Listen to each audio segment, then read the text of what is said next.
Ayan, hello mga katikya, magandang araw po. Andito po tayo ngayon sa Sablayan. Sa Sablayan, pupunta po tayo ng Pandan Island. Ito po yung kanilang mini pier. So, hinokerit. Where do we pay the parking? Saan kami magbabayad ng parking? Nag-park po kayo? Supposed to be po sa kanila. Ayan, mga katikya, ito po yung daan papunta sa Pandan Island dito sa Oriental Mindoro. Kami po ay magbabangka. Pero sabi nila ay ano lang, malapit lang siya. Tara. You can turn around again. Turn around.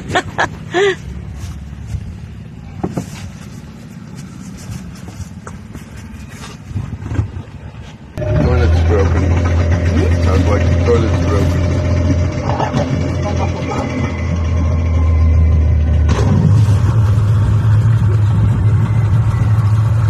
Papunta ba tayo dun?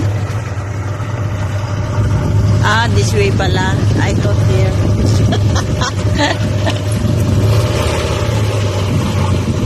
Okay, we are going to Pandan Island. We will see how... Hello guys! Hello! Going to Pandan! Yeah. That is video,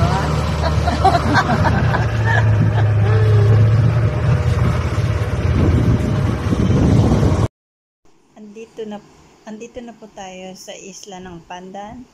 Bali, inabot po siya ng 15 minutes galing doon sa pier kanina. So, saan kami nag-start. At actually, from Puerto Galera to Sablayan, Occidental Mindoro is 5 hours po. At ngayon ay dito na tayo. Ayan, pupunta na tayo sa ating mga kwarto.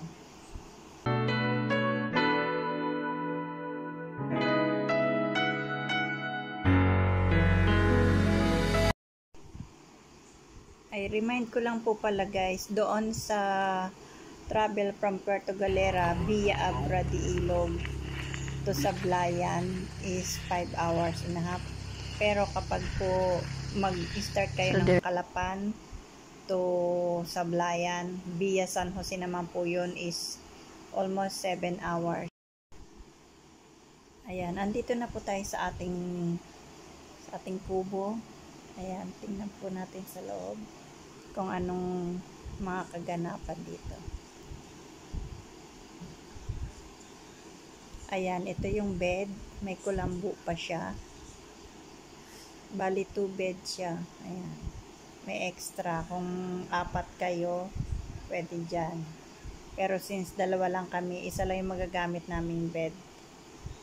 Tapos kawayan ng sahig. Ayan. Wala pong lock ang pinto. Iko-close lang siya dyan. Saksakan lang wala. Pero may fan. Where is the fan? Oh, yan pala. Okay, sige kuya. Tubig na rin yan sana. Sa shower, medyo matapsin siya. Pero mayroon dyan sa tumbler, pambanda. Okay. Pero hindi siya masyadong malagam-gam. Hindi. Yung gamon. Sige. Thank you. Hey, neighbor.